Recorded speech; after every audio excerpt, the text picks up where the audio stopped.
লালমনিরহাট জেলার হাতীবান্ধা উপজেলার দোয়ানী নামক স্থানে তিস্তা নদীর ওপর তিস্তা ব্যারেজ অবস্থিত।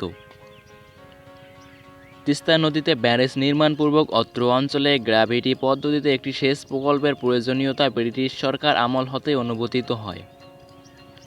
1937 খ্রিস্টাব্দে তৎকালীন সরকার তিস্তা ব্যারেজ প্রকল্পের পরিকল্পনা গ্রহণ করে। মূল পরিকল্পনা গৃহীত হয় 1953 খ্রিস্টাব্দে। স্বাধীনতা পরবর্তী সময়ে বাংলাদেশ পানি উন্নয়ন বোর্ড এবং বাংলাদেশ প্রকৌশল বিশ্ববিদ্যালয়ের প্রকৌশলীগণ সম্পূর্ণ দেশীয় প্রযুক্তি এবং জনবল দ্বারা নতুন জরিপ ও বিস্তারিত পরিকল্পনা ও ডিজাইন প্রণয়ন করে মডেল স্টাডির ভিত্তিতে তিস্তা ব্যারেজের বর্তমান স্থান নির্ধারণ করেন।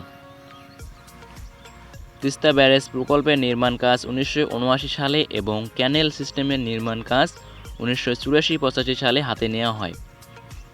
ব্যারেজের দৈর্ঘ্য 615 মিটার, গেট 44টি, ক্যানেল হেড রেগুলেটর 110, গেট 8টি, সর্বমোট গেট 52টি।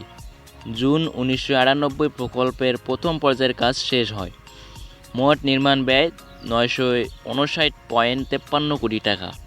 তিস্তা ব্যারেজ সেচ প্রকল্পের কাজ 1984 সালে সরকারের নিজস্ব অর্থায়নে শুরু।